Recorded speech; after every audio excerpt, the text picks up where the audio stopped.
Welcome to Tanakh Talk. I'm your host, William Hall, broadcasting live from Kingsland, Texas, USA, with another episode of Controversial Issues with Rabbi... I know you're wanting this. Rabbi Chaim Checkmate Coffman. Oh my gosh, you have no idea the conversations we have in the studio with you guys missing us for sure, right, man? That's just too funny. Oh, it's a pleasure to be here. Imagine if I was in Kingsland. I don't think your system would hold up. We're pretty sure it doesn't hold up when you're in Kingsland. That's it, because it's checkmate. That's it, right? That's funny. Hey, do me a favor. I should have done this earlier. Tap on your mic. Tap on it? Yep. You hear that? I think you got the wrong mic plugged in. I think it changed or something. Oh, Make sure. Wait, come in now? Make sure you selected the right mic. God, you hear me now? No, it's not changing. It's not actually. Go into your Skype settings. Audio, video. Okay. Yep, sorry. Sounded a little clearer earlier, maybe because I had a lot of activity going on. I just now noticed it, so. I apologize for the inaccurate translation there. So you guys get a different view of the studio today, the setup that I'm using for making all this stuff happen. So. Hear me now? Yeah, that's way better. Way better. Sorry about that. Nope, that's okay. Now I can turn you up and it won't sound distorted. You're good. Why? People are going to say, why is he screaming? Turn him down. I'm pretty sure they say that already. Yeah, probably. If I tell people to turn it down, that's it. That's all right. Good deal. Okay, so this week we're actually crossing on part 2, the oral law, Talmud. Why do we have to listen to the rabbis? Last week we were kind of running out of time, so we're gonna let you continue on this rant of yours, and see where this thing leads. So all right, we spoke last week, gave different proofs why you need oral law, why you need definition, because there are no definitions in the Torah. Don't kill, don't steal, don't murder. Right, and all that, obviously there are no definitions. What happens? Someone kills in self-defense, right? We spoke about that. What about euthanasia? What about abortion? Is that considered life? It's not considered life, right? A lot of different issues that you would think such a law book, the greatest selling book of all time, is going to give you all that information, right? The problem is that it doesn't, right? And there are a lot of things that we would never. That we would never know, right? As we mentioned last week, you sit in a sukkah, Torah doesn't tell me, what a sukkah is. And it says you have to sit there for 7 days. So William Hall is going to tell me in Kingsland, we sat in a teepee, right? That's what we did. We sat, someone's going to sit in a hammock. Someone's going to sit, in an igloo, right? But obviously we need, definitions. And again, if someone's going to say, well, Torah tells me you got to put frontlets between your eyes. Who knows what that is? Right, you go to a tattoo parlor, you say, okay, someone's going to say, put your mother on your bicep. What does it mean? Right, what exactly, does it mean? So we spoke all about that, why there is a need, certainly, for oral law. And one other point that, that I wanted to make, and, I say this a lot because I think it's a good point, and that is that regardless of what someone else's philosophy is, even if a person's going to bring me proof after proof, don't steal, don't murder, they'll find other places where it really means this, and it means that, and it means the other thing. So, all your proofs go out the window. Okay, let's say that would be the case, even though I don't think that's true. But even if it would be the case, then I would ask you one very fundamental question. And the fundamental question is, does it work? Can this be passed down, right? What have the Karaites done for us? In the last 500 years, 1,000 years, I always say there's 100, 200. Someone told me there's 50,000. Okay, right? Even if there are 50,000 in the world, let's say, does it work? Can it be passed down? So at the end of the day, the Torah is forever. Torah makes the claim many, many times. This is for all generations. Even though we may mess things up, even though certain things may get put by the wayside, we don't have a temple today. We can't bring sacrifices. That's our fault, 100%. One day, the temple will be rebuilt. The Messiah will come, right? The Torah tells us, but we messed it up, so we can't give sacrifices. Now, does that mean the Torah is not true, right? Even though it's obsolete, right? It's obsolete, can't do it, right? Shouldn't they obsolete? You really can't do it. It's an impossibility. So if it is an impossibility, when the Torah says forever, doesn't mean the Torah was kidding. It means it will be if we set up the parameters and we do what we're supposed to do, right? So again, anyone can bring whatever philosophical mumbo jumbo they want, if it can't be passed down. Or what do you say? You got the Christians, biggest lie in the history of man. Look, you got tens of thousands of them. That's true. Millions of them, 100%. But did they ever really think about what it means? Right? You got some real Bible thumpers out there, but did they, do most people really think what it means? Probably not, because they're not taught the question. Because when you're taught the question, then that's when you leave the church, because they don't have any answers. Right? So that's pretty much where, why there's a need, for oral law. And people are not going to say, you don't have to listen to the rabbis. We spoke about, about the text. The text has vowels. Right? The original text did not have vowels. You need the rabbis to put in the vowels. Right? So for King James Version, you have to say that, how am I going to have a bad translation? Or any translation? It has to be, right, through the Masoretic text. So either be intellectually honest and say, we pick and choose what we take from the rabbis. I don't know what Messianics do. Right? Because at the end of the day, they're doing things almost like Jews. Right? So they don't hold by the rabbis. They got a major issue. So at least admit that you're going to pick and choose. That I won't, I'll cut you some slack. I won't troll you, right? But if you're going to say I never hold to the rabbis, that's a lie.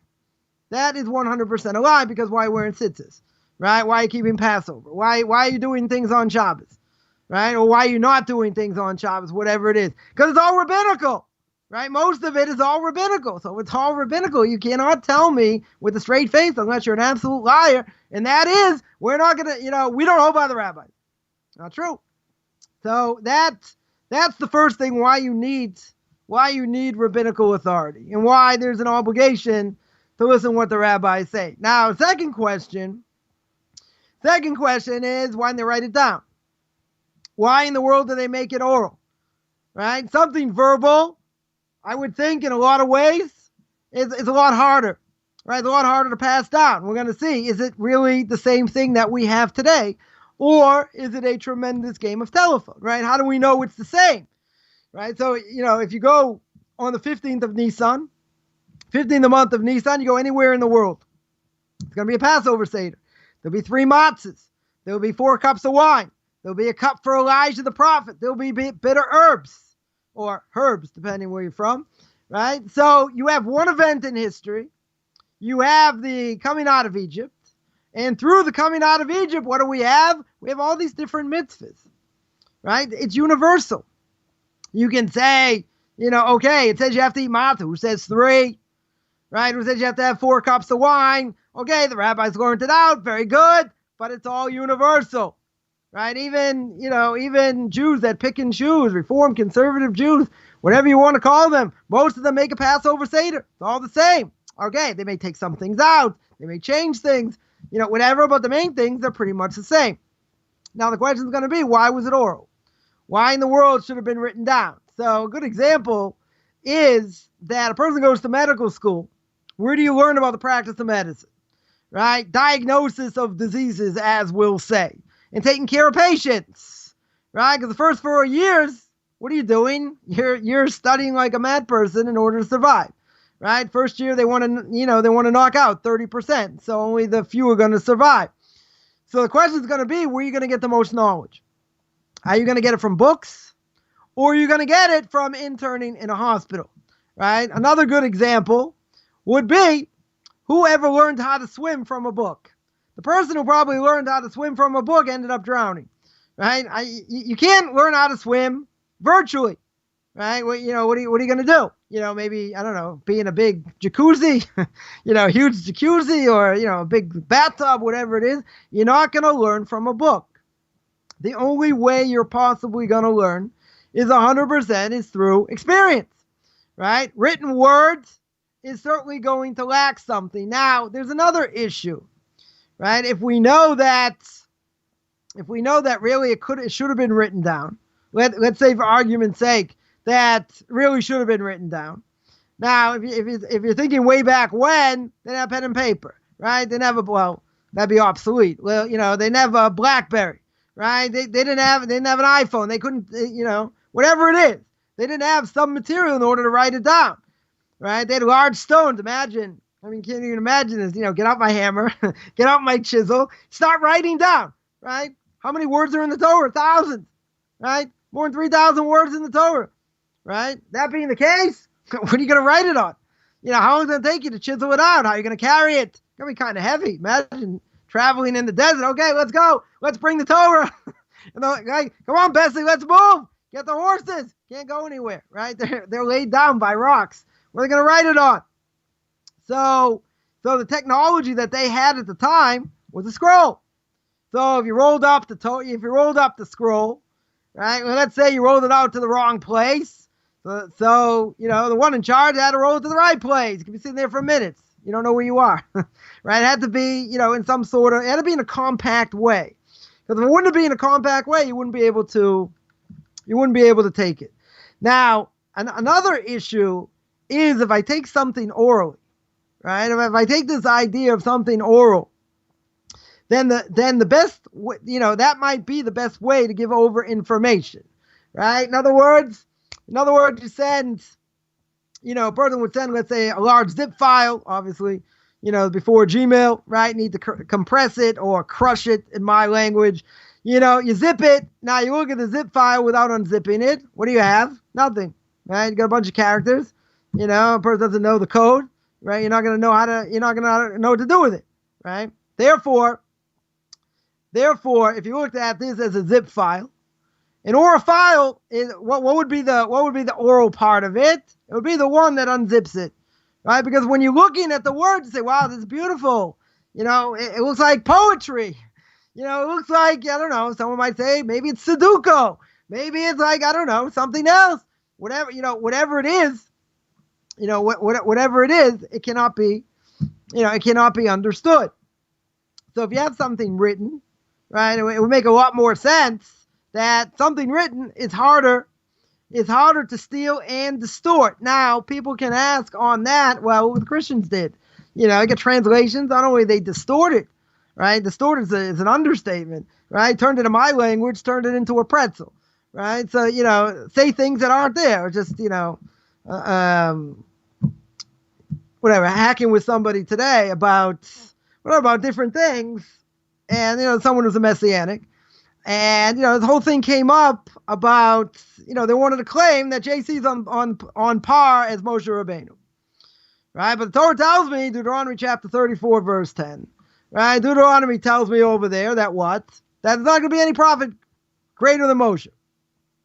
Right? So they want to see, so according to the New Testament, you're going to have somebody that can be just like Moshe. But Torah says not that way. Not only that, the book of Numbers tells me clear that Moshe Rabbeinu spoke to God face to face, right? The entire nation, even if they heard the Torah, Mount Sinai, they didn't speak to God face to face. They heard the words. They didn't see God's face, but Moshe Rabbeinu saw him, like speaking to another person. Okay, that has to be understood, right? But there's not going to be no one greater than that. But what do you do with the verse? There's going to be nobody greater. You can't hack it to death. You can't say, no, someone else is going to be just as good. Where do you see someone else is going to be just as good? Right? Where do you see in the verse? This is the problem. You don't see it anywhere in the verse. That's a reference to anything else. So, in this case, I would say, if something's written, something's put down on paper, ink, whatever it is, it's much harder to be stolen. Now, people have taken things we mentioned totally out of context, right? A lot of misquotes, right? If you would ask most people, the famous example, if you would ask most people, who said love your neighbor? Who said love your neighbor? Most people are going to say it's JC. He's the one who brought it out to fruition. Right? Everyone knows he's the one that made the famous statement. But who came before him?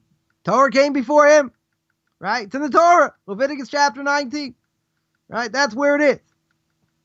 So misquoting, now you would think, so now if they misquote it, other people can also misquote it. I mean, I saw a Messianic troll quote something. I told him to look at the verse in Deuteronomy chapter 17 about the idea you have to listen to the rabbis, right? You have to listen to the Kohanim and the Levites. I thought was absolutely clear. They showed me a translation. I have no idea where they got it from. Maybe from I have no idea. A bad translation, not even. Didn't make heads or tails of anything what they said, what the Torah said. They turned it upside down, and my language turned it into a pretzel. Right? So you would think that misquoting would happen a lot more when it came to oral law. Right? Now, oral law is very comprehensive. Right? Hits all different subjects, laws of damages, laws of marriage, right? All the holidays. There's a lot of information, tremendous amount of information. If you have all this information, shouldn't there be misquotes? Wouldn't I think someone's going to say, hey, what do you mean? That's not what it said. I have another scroll. It says like this, right? Or it said like that. Writing it down later, right? It could get misquoted. 100% could get misquoted. So if it would have been written down, could be, you'd have that issue. But if you speak it out loud, right? You speak it out loud, people could misquote it. Certainly could misquote it, right? But then that would take away the uniqueness, right? Everyone would have a piece in it because they have to remember certain parts and they have to pass it down, right? So therefore, Torah comes alive because this is what life is. This is what life revolves around. It revolves around passing this law down and knowing what to do. So therefore, what would happen? Jews would wake up early in the morning, in their spare time, whatever it takes, they have to remember a certain amount. And that's the way it was really supposed to be given over. Right now, if it's written down, why is there a need to preserve it? You don't need to preserve it. Right? If it's given over orally and it's passed down generation to generation, that's a whole different ballgame. Right? That's preservation. That is preservation, and therefore, in order to preserve it, it's something you needed to stop. So therefore, people say, oh, did you hear someone said like this or someone said like that? Is that really true? Can we verify it? Who is the student? Who is the teacher? Who said it? That makes it come much more alive. Now, if everything had been written down, right, you wouldn't need any contact with the previous generation. So here you're having direct contact. I think this is an amazing thing that you would have direct contact with previous generations. And how do we know what they said is true? Because they had contact with their previous generation, right? Whoever was in their generation. I mean, it's a pretty amazing thing. My Rebbe is 94, should be well. And he's one of the last links to the previous generation. I mean, he had contact with all the great rabbis of the last generation. The famous Chazon Ish, Avram Yishaya Karlitz, Zecher Tzadik Livracha, the Brisker Rav, Brisker Zev Soloveitchik, his Rebbe Ramosha Schneider. May his name be blessed. He was a student of the Chofetz Chaim. Rabbi Chaim Coffman, Hashem Yimkam Damoy, God should avenge his blood. I mean, you're talking about connection, with the previous generations, and it gets passed down, right? That's a tremendous thing that you learn from the older generation. Today, the older generation, they compare to monkeys, right? Because of evolution. Our older generations, we say, are linking a chain to Mount Sinai. We can't imagine previous generations, or even a generation away, what these people knew, what they understood. Just to give an example, Rebbe Chaim Wasserman had a yeshiva in Baranovich. And his yeshiva was for, people over the age of bar mitzvah, boys over the age of bar mitzvah, 13, 14, 15. In order to get in, they had to take a test on 400 pages. 400 pages of Talmud, right? 200 back to back.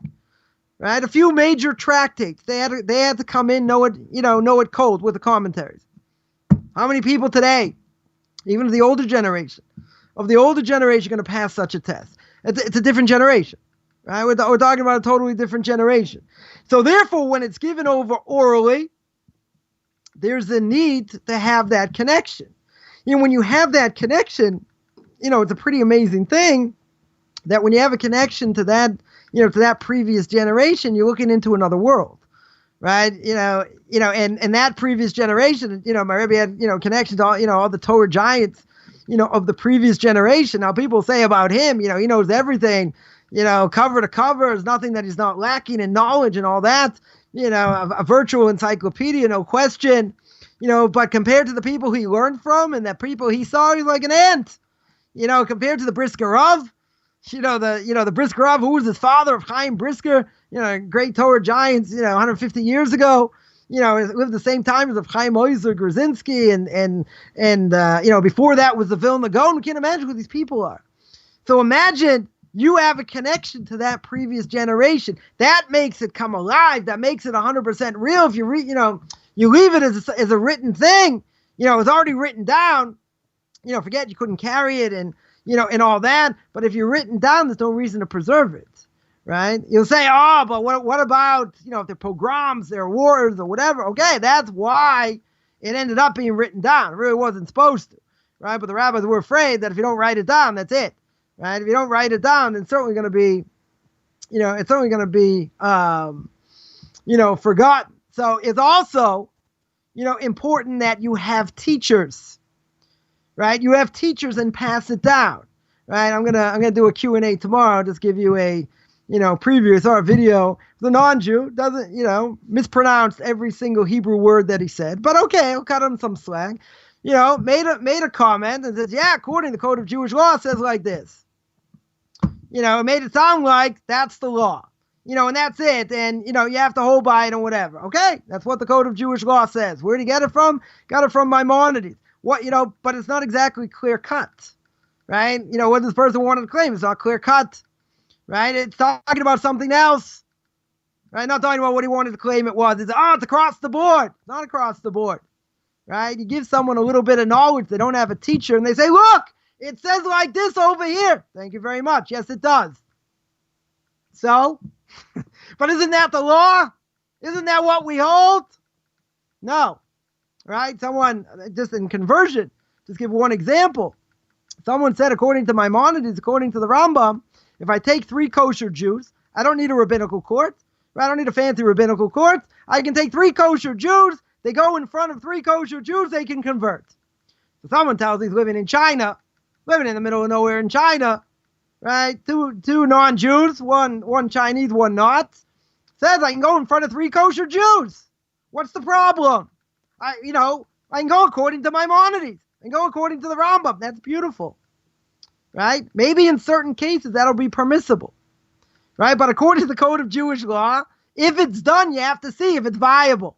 But if you're living in the middle of nowhere, you barely have a Jewish community. Why would they do it?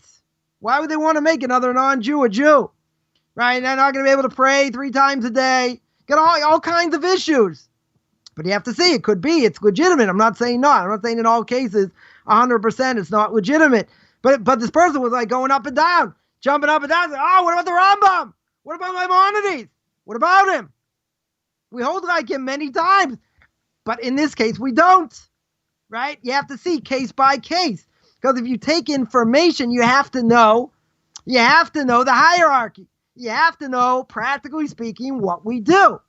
So therefore, it's crucial. Again, I'm just giving an introduction, right? This is crucial to have teachers. You can't learn this stuff on your own. And you need teachers to pass it down. I got someone many times, ask me questions, about Talmud or whatever. Hey, why does this rabbi say like this? Well, you can't just pick something out of nowhere and say, okay, give me an explanation on 1 foot.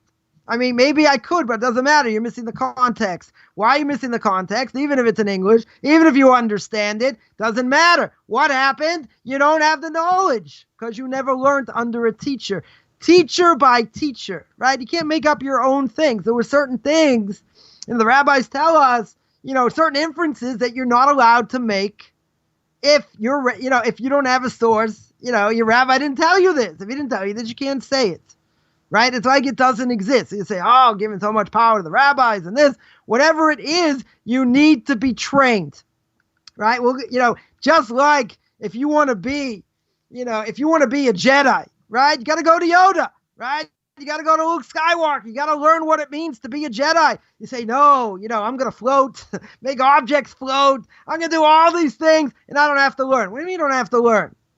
Maybe you get to a certain point by yourself, but to get to the other side, right? You want to get to the other side and the pure side, you got to learn from a master, right? You got to learn from a Jedi. You got to learn from a master. So you need a teacher. And when you have a teacher, in order to understand what they said properly, you have to be able to give it over to someone else. Now, there are people out there who give unbelievable classes and maybe 1% understand it. I don't know exactly what the point is, to show erudition, to show how brilliant they are. But if most people don't understand it, there's no point. Does it mean I have to water it down and whatever? It doesn't necessarily mean that, right? You can say it at a high level where people can understand it, right? But at the same time, how am I going to know you understood it? How am I going to know you understood it? You're going to know if you're able to give it over to someone else. If you're able to explain it to someone else, that means you got it. But that means you own it, right? That means you possess it. So therefore, if I had to fight for it, and I had to learn it, and I had to study it, and I had to go through it, and I had to review it and review it and review it, that's how you're going to know it, right? If it's already written down, how hard do I have to work? Doesn't mean you still don't have to understand it, right? But if you had to give it over orally, fine. You can say, yeah, I understood it. Okay, start asking him some questions. What do you mean by this? Does it mean like this? Does it mean something else? What does this one say? That one, you have to be able to understand it, even if it's written down. But all the more so if you have to give it over to someone else. There's another advantage, and that is anti-superficiality. Why is it anti-superficiality? Because what does the Torah train us to do is not to look at it as being something superficial. So if it had been written down, what would happen? Very easy, right? I can read it, right? It's translated. I can read it, any language. Right? I can read it, hopefully, person knows Hebrew, can learn it in Hebrew. So if it's written down, I don't have to work that hard. No effort, no mind involvement. And what is the media? Great media, what have they taught us to do? Just take things at face value, right? We live in a very, very superficial world. There are a lot of people, unfortunately, out there very superficial. They don't think for themselves. They're just fed this, they're fed whatever people tell them. Say, no, what do you mean? I got the answer. I saw it on Wikipedia. I'm going to knock off Stephen Hawking. That's it. I saw a great article in physics. Boom, knock him off. What are you talking about? See one article? Makes you a road skull over here. So the media wants to keep people stupid, right? They don't want people to think for themselves. What do you mean? I'm an intellectual. I don't think for myself. Of course I think for myself. I don't just take what they say at face value, but people spit back the same information. The same information, what they're fed. Okay, you have to investigate. You got to see before you make any conclusion. You look at what's going on with this pandemic. People flip-flopping left and right. One day they'll tell you like this, another day they'll tell you like that.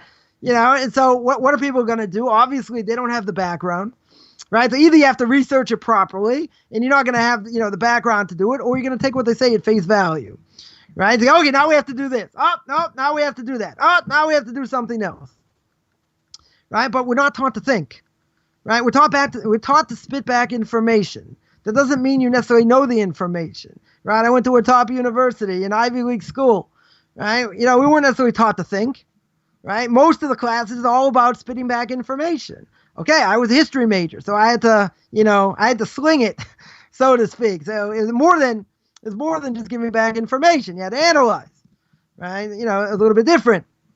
And the last idea about why it was oral is the fact that you needed feedback. If everything's written down, now even way back when, even if they had paper or whatever, so imagine they have these texts written down. So, okay, what if there was a mistake? Right? What about feedback? If you write a book, no feedback. Right? What are you going to put in the margins? Right? How are you going to put anything in the margins? Right? No feedback. There's no way to fathom if I understood it or not. Now, if it's given over orally, that's something different. That can't be distorted, right? I mean, in theory, it could, but in general, it wouldn't be. Why not? Because I have to give it over to someone else, right? And the check over here is going to be if I'm able to say, what that person said, right? Am I able to say it in their name and what they, and what they said, right? Now, memorization is good. A person has a good memory. That's a good thing. So you have to keep reviewing, but the only way it's going to be part of you, is not if it's written. The only way it's really going to be part of you is if it's given over orally. Because how in the world am I ever going to understand if I can't say it? Right? There are people who could read things and I got it. Start asking them questions and see they didn't understand anything. Or they understood very little. Okay, spit back the information. What does it say? Good, you got it right. That's what it says. Now I'll ask you a deeper question. What does it mean? You have to give an answer what it means. A lot of people think, they can read the Bible, and they understand. They say, yeah, I can understand it at a deep level. I had once someone tell me, you give this class, book of Genesis, where I started from Genesis. Like, yeah, I know the Bible cover to cover. What do I need your class for? I said, really? You know it in depth? I learned it in depth. So I said, okay, let me give you one question. I said, you ever read the story about Lot and his daughters? He says, yeah, it's an unbelievable story. Lot and his daughters thought the world was destroyed. So they got the father drunk. They got pregnant. First daughter has a son named Moab, right? Me'av, from my father. Okay, she didn't grow up in Victorian England. What's the name? Me'av, right? Moab. Who comes from Moab? Ruth, right? Ruth is the daughter of the king of Moab. Daughter, granddaughter. Whole question. She comes from Moab. They say, okay, who comes out of Ruth? 3 generations. The end of the book of Ruth. King David, right? 3 generations, right? She's with Boaz. 3 generations comes King David. Now, the future Messiah, where's he going to come from? Davidic line, all throughout the Tanakh. No question, right? Even according to Christians. They want to say that JC comes from King David. It's got the lineage. Disagreement among the Gospels, exactly how to get there. Historical inaccuracies, fine, right? We'll be generous over here. According to the Jews, the Messiah is going to come. Has to be from the Davidic line. So I asked them, I said, wow, that's a funny way to make the Messiah, right? That the Messiah is going to come from an incestuous relationship. I was like, I bet you never thought of that. They're like, wow, that's a really interesting question. So I said, what about the story of Tamar and Yehuda, right? Tamar and Judah.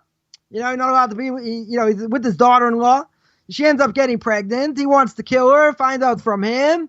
And kingship never leaves the tribe of Yehuda, right? Never leaves the tribe of Judah. And through her children, it's kingship. That's where kingship comes through, right? And he's with his daughter-in-law. Question if he stayed with her, he didn't stay with her, the whole question, right? But in the end, I bet that's a funny way for kingship, to come from. So this person's like, all right, what's your point? I said, my point is, I don't think you know the Torah as well as you do, because there's a lot of information, that is missing. And, you have to ask, there are legitimate questions to ask. There are a million questions to ask in the book of Genesis. Was Abraham, Isaac, and Jacob, were they Jews? Were they Noahites? If they were Jews, how could Yaakov marry 2 sisters? How could Judah be with his daughter-in-law? Right? A whole bunch of questions, throughout. Obviously not the topic for now. But if you're able to speak this out, that's really the point. If you're able to speak it out and understand it at a level, then you're able to pass it on. If it's just sitting in a crusty book, this old book or whatever it is, how are you going to pass it on? How are you going to know? How are you going to know if you really understood it? We can read it, right? Let's say you can read it, whatever language, doesn't really matter. Did you understand it? Did you understand, that the Torah says you can never add or subtract, right? So the rabbis come and we defend them because they put a fence around the Torah. Very good, right? So we'll be very thankful for that. Is that adding or subtracting? So you have some Karaites, Messianics say, yeah, that's adding or subtracting. Okay, let's get definitive. What does it mean to add? What does it mean to subtract? Let's break down what the Torah says. How it said, is it understood, right? Is it understood or not? Just the example we gave. Is it possible if there's no one going to be as great as Moshe, where does JC fit? Where does Muhammad fit?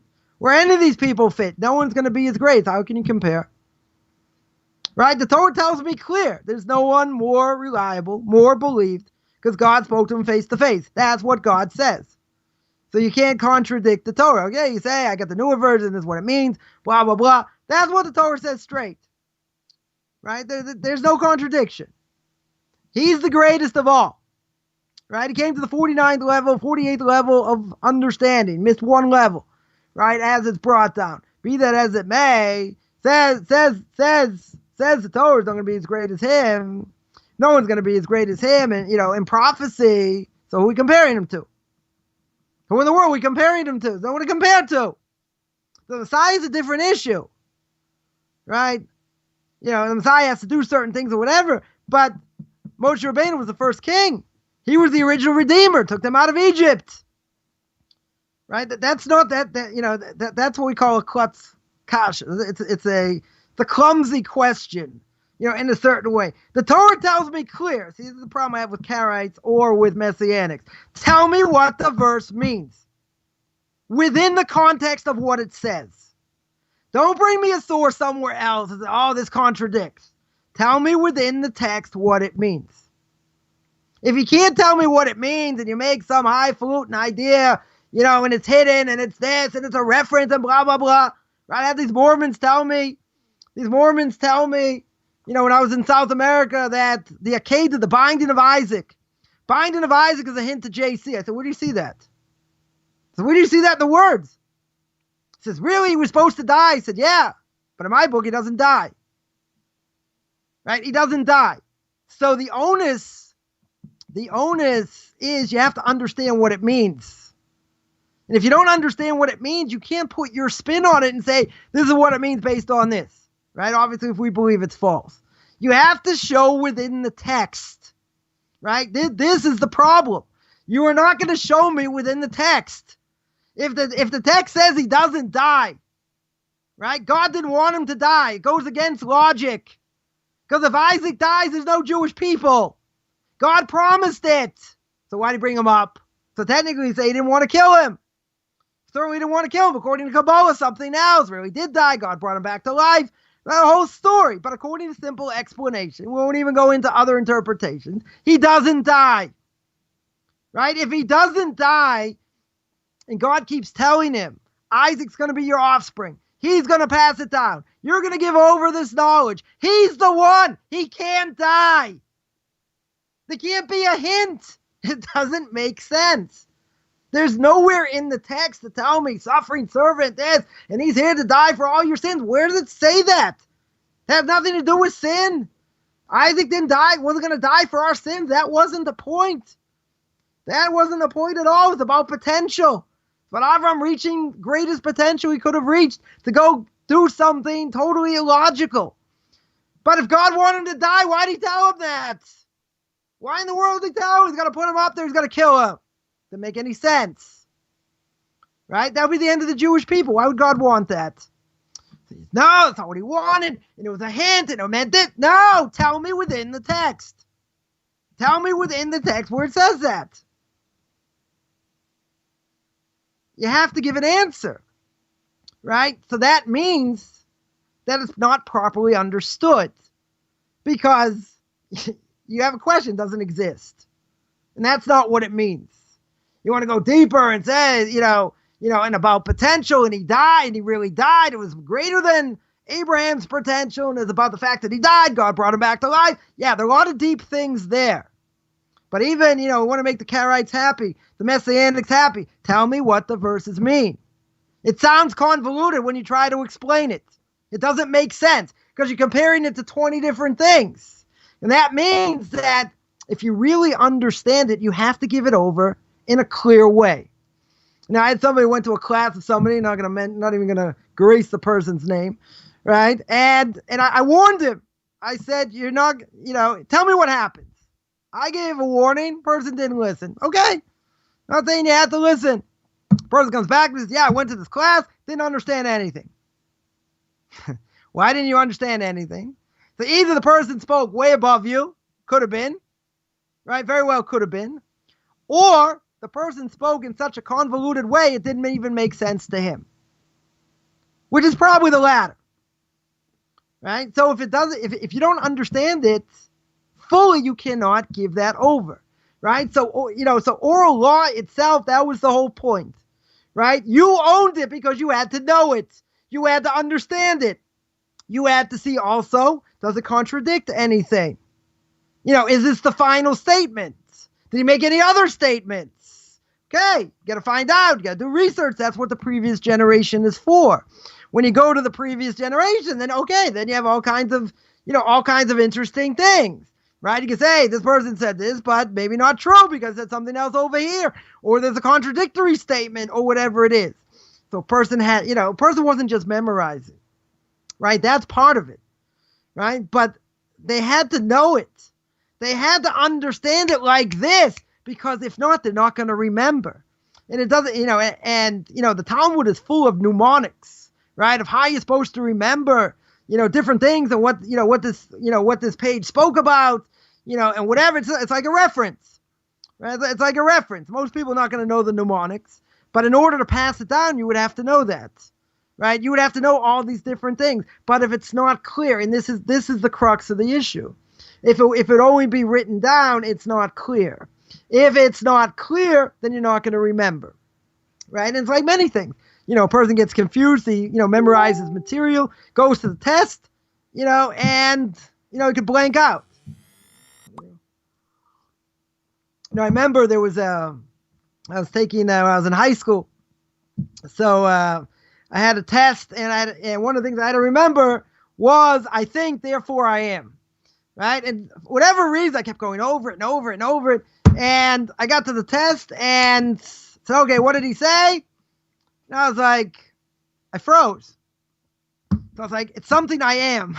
It's something I kept, trying to, any mnemonic, any this. So what did I come up with? Here I am, right? So obviously it's not I think, therefore I am, right? I remembered something. I didn't remember the whole thing. I didn't get half credit. I got an X. So, you need that previous generation. That's for sure, because then you can know what's true, what's not true, because they're going to tell you. And it's also absolutely crucial. You need teachers. And you need proper teachers that can pass it down. If you don't have proper teachers, or you think you can learn it on your own, you are seriously mistaken. And that's why things get taken out of context. Remember, we did the show on fallen angels, a whole bunch of statements, all throughout Tanakh, totally taken out of context. Right. And, most of it, 99% of it was in context. Other things were parables, metaphors, but you have to know if it's a metaphor. And just because it uses a certain language, it doesn't mean it's a reference to an angel. That's free will. Right. Because if you're going with the premise, that's not true. And we have, ample proof for that, why it's not true. So then, okay, you're going to have to prove to me that that's not true. Right? Say, no, but this is what it means. And, you got these cherubs, and these fat little short kids with wings, they're flying around, and they did this, and that's what the statement means. But they don't have free will. Okay, so let's see what it's talking about. So 99% is all in context, right? If it's not in context, then you have to see, right? The commentators are going to tell you it's a parable, it's reference to this, could be 20 years earlier, could be in the future, right? It could be a future prophecy. But if you don't have people to teach you, and proper teachers, you're never going to know anything. You're never going to remember anything. I mentioned this last week, and I still think it's good to repeat. And that is that I had somebody who was a Jew, right? He was an Orthodox Jew, and he was learning Tanakh. He was learning the prophets without commentary. That's like learning calculus out of a math book. It's like okay, here's an equation, right? Here's an algebraic equation. Figure it out. Well, you're going to give me any information? No, you figure it out. You go through the prophet Daniel, you go through the first chapter of Ezekiel and that vision, and all that. Incomprehensible without Kabbalah. Totally incomprehensible.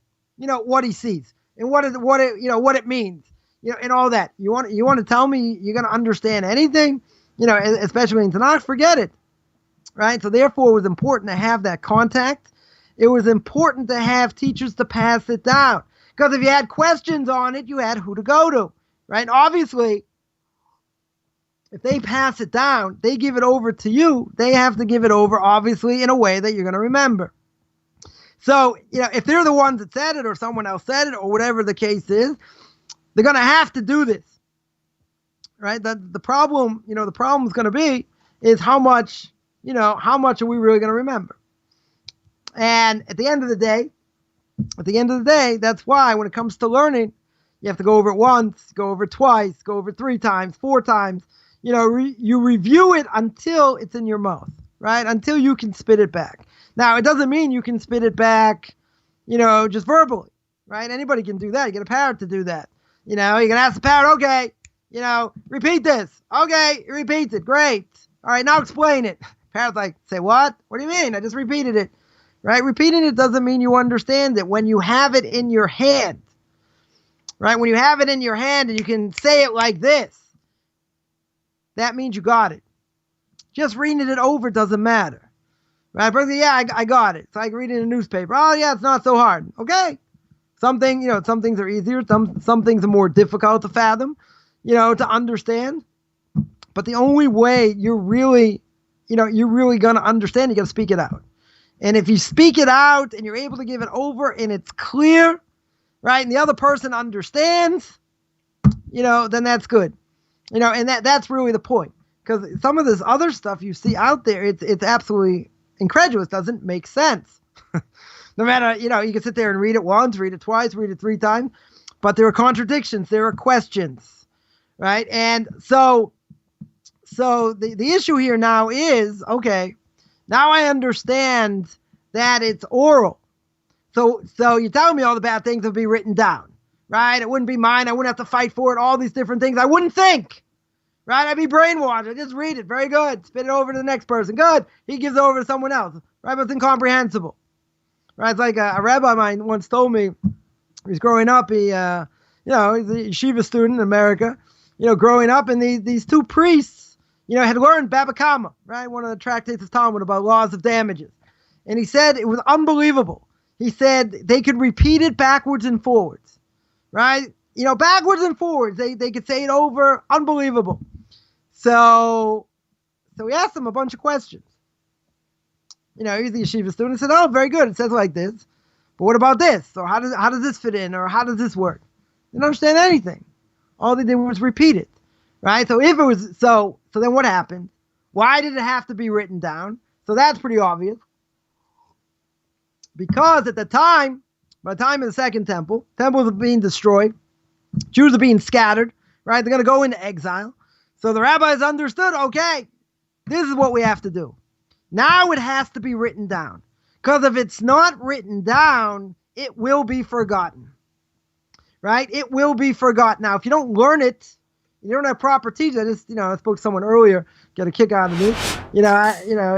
Someone going through a Reform conversion, but if the Hashem go through an Orthodox conversion, going to suffer through me. So I said, ask this rabbi if he knows what the blessing is over a strawberry. He's not allowed to Google, not allowed to look into anything, because there was a story I read recently, someone who was coming back to Judaism, and went to this Reform synagogue. He started putting on tefillin, phylacteries, whatever you want to call them, and the rabbi himself didn't know how to do it. Went to a private room, in the back room, whatever, and showed him how to put on tefillin. So if it's not passed down, even if you could repeat it, even if you could give the best sermon in the world, doesn't matter.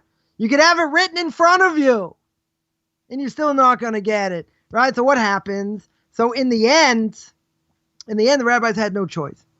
They had no choice because they felt, and they were right, that if it wasn't written down, it would be forgotten, right? And we're living in a generation of that, right? If generation where you got 13 million people don't know anything, even though it is written down. Imagine what would have happened if it wasn't written down. If it wasn't written down, nothing to talk about, my language, game over. Never would have been preserved. But if it would have been preserved at the beginning, right, as we mentioned, if it would have been written in a scroll and all that, okay, it's a nice book, very good, right? It's not something you have to fight for. Torah, whether you're a Jew or a non-Jew, right? To learn it, to keep whatever you have to keep, you have to fight for it, right? Otherwise, if you don't fight for it, if you don't internalize the message, you're not going to be able to pass it down. Not only that, you're not going to understand, let's say better, you're not going to understand it. So what's the point of learning it? Now, I'll tell you one interesting thing as we're going to close here, that, if a person, like these priests were learning Talmud, didn't understand anything, anyone ever saw the Frisco Kid, right? When, what do you call it? When the Indian chief, when the Indian chief has the Torah, right? He's got Gene Wilder's Torah. And he says, I read their holy Torah. Didn't understand a single word. So it's the same. Yep, so it's the same idea, right? They read it backwards, forwards, this, that, all the nuances, even if they could pronounce it right, didn't understand anything, right? So what do the rabbis tell us? If you learn oral law, you don't understand it, you get no credit, right? Doesn't mean, meaning that you just go through the words. right? If you go through Torah Shebechsav, the written law, even if you didn't understand anything, you still get credit, right? Even if you heard it in Hebrew, because let's say you heard the Megillah, the book of Esther in Hebrew, you didn't understand anything, you understood a basic concept, you fulfill your obligation, right? But, in any other language, it's a big question whether you do or don't, right? But in this case, if it's not understood, right, oral law is not understood, you don't get any credit. The only thing you get credit for, that if you would learn it, even if you didn't understand anything, is a Zohar, right? If you learn Kabbalah, even if you don't understand anything, not one word, why would you get credit for learning if you don't understand anything? Only because, as I've heard, because of the holiness of the letters. That's how holy the book is. You're going to say, what? The Zohar is more holy than oral law? Oral law is in a different category, right? It's a different thing, right? Something like that, you learn it, whatever. This is hidden Torah. This is revealed Torah. It's a totally different thing. So not understand anything, you still, according to that, because of the holiness of the letters, you still get credit, right? But over here, that's what it is. That's what we have to fight for. That's the whole point, is that, once you pass it down, you can give that over. That's a whole different world, and you're going to understand it a lot better than with some crusty old book that you don't know anything about. It just sits there. It's not yours, right? It's just there's another, it's another book. So I guess we'll have to say for next week, unless we have a better topic, how do we know the message wasn't distorted? Right, about a broken game of telephone. I don't think you're going to tell me, okay, give it over in 35 seconds. No. The box for the plants, the ones hanging off the edge of the deck. Oh, I'm sorry. Right, that we're not going to do. Sorry about that. I did not realize my mic was on. My wife came in. We're looking for a lost chicken. Sorry. Hey, where'd you go? No, so I was going to say that you're not going to tell me in 35 seconds to say why is the oral law not a broken game of telephone? I'm not answering that in 35 seconds. So forget it.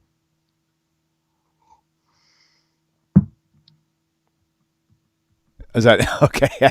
I didn't catch the first part of it, so I thought you were going to continue on. The first part was you're going to tell me, okay, why isn't it a broken game of telephone? Tell me in the last 35 seconds. And I said, no, I'm not doing that. Right.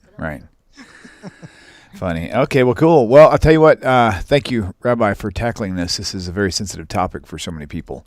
And, I like your example that you gave earlier about learning how to swim by reading a book or reading the instructions on how to swim. You can't. You've got to get in and do it and have people to guide you and help, to see what you're doing wrong and then correct you and to give you that information you need that would make all those corrections. And you can't have that information just by what's in the text,